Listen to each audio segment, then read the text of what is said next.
They thought the jump gate was just broken. They thought they were stranded in dead space. But the truth was worse, because between worlds, something was waiting, and it had been waiting for us.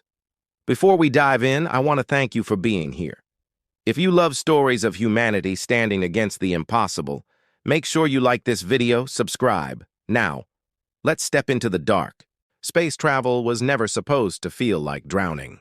And yet, for the crew of the freighter Atlas Reach, that was the only way they could describe it. They had taken contracts before, shipping ore, medical supplies, the occasional classified payload no one asked questions about.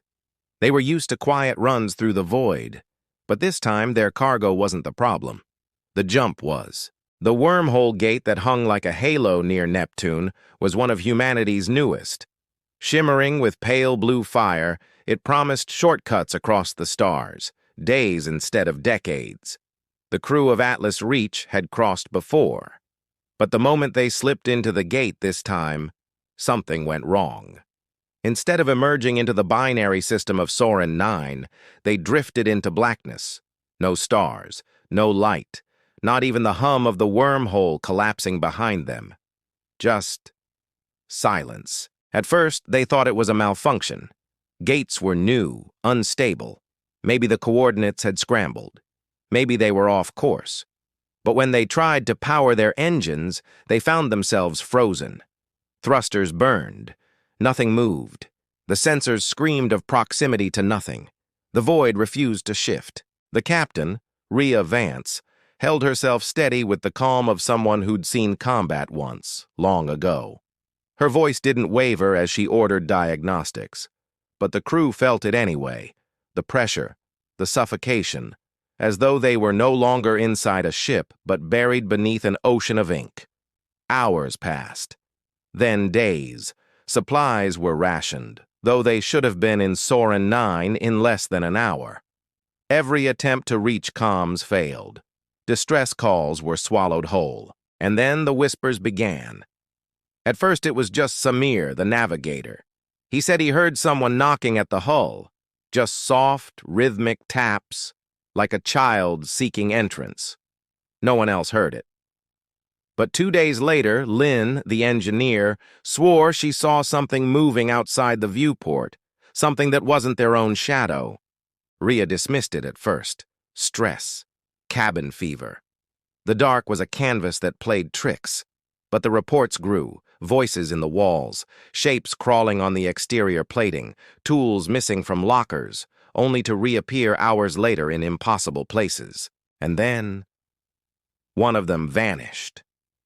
Elias, the medic, was there during evening ration. His laughter was the only thing holding the crew together. But when lights flickered for just a second, he was gone. Plate still warm. Chair still pulled out. No sound, no trace. The Atlas Reach searched every corridor, every hatch, every maintenance shaft. Nothing. Rhea sealed the medbay, her face pale. "We're not alone," she said, and no one doubted her anymore. They tried to map the void. Samir recalibrated sensors, but the data came back broken, folding on itself like a snake eating its own tail. Distances stretched, contracted. One moment, the ship read as 1,000 meters long. The next, a fraction of a meter. The void wasn't empty. It was alive, shifting, watching. The second disappearance came a week later. Lynn. She'd gone to reroute power in the reactor bay. Her comm cut mid-sentence, a sharp intake of breath, and then nothing. By the time the others arrived, the tools she carried were lined up neatly on the floor in the shape of a spiral. Samir began to break. He muttered about how the void was whispering to him, teaching him its language. He claimed Elias and Lynn weren't dead. They were absorbed, part of something bigger. He wouldn't explain what. At night, Rhea found herself dreaming of faces pressed against the viewports. Hundreds, thousands of them, pale and distorted, like the void itself had learned to mimic what it had consumed. When she woke, her breath came out in clouds, though the ship's temperature was stable. Food ran thin, oxygen reserves dwindled. They had to face it. If the void didn't kill them, starvation would. But the void wasn't patient. Samir was next. He didn't vanish. He walked out. Rhea watched in horror on the external cams as he suited up, cycled the airlock, and stepped into the dark. He didn't tether himself, didn't activate thrusters. He just drifted forward, arms outstretched as though into an embrace. Something moved to meet him. It wasn't a shape, not really. More like the absence of shape, a distortion, a ripple where space bent wrong. And then Samir was gone, swallowed. The last two aboard were Rhea and Jonah, the quiet systems tech who barely spoke.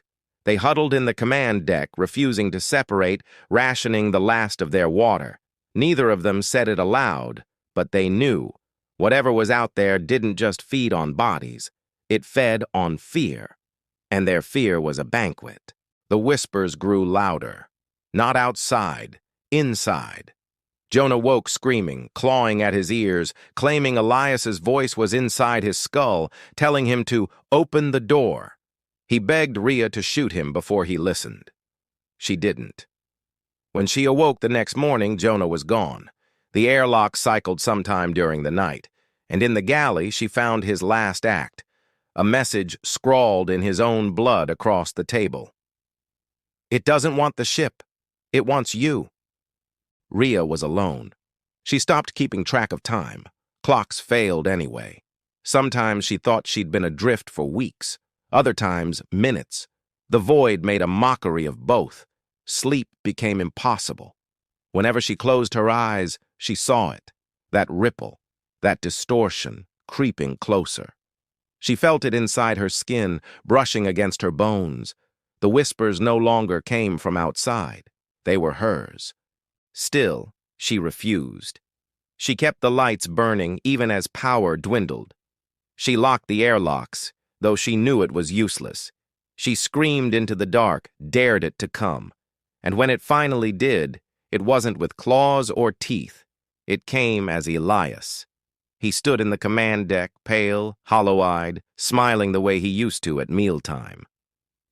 "You don't have to be afraid," he said. "It's beautiful here. Join us." Her gun shook in her hands. She wanted to believe. More than anything, she wanted the suffering to end. But she remembered Jonah's words. It didn't want the ship. It wanted her. So she did the only thing left. She rerouted the reactor, set a manual overload, and for the first time since they entered the void, she laughed. "Come and get me." The ship bloomed in white fire. But that's not where the story ends. Because 3 months later, an unmanned survey drone passed through Gate 7 near Neptune and found Atlas Reach adrift. Scarred, burned, but intact. Reactor stable, no crew aboard, no bodies. Only one thing remained. A message scratched into the command deck bulkhead in Rhea Vance's handwriting. It follows. Don't build more gates.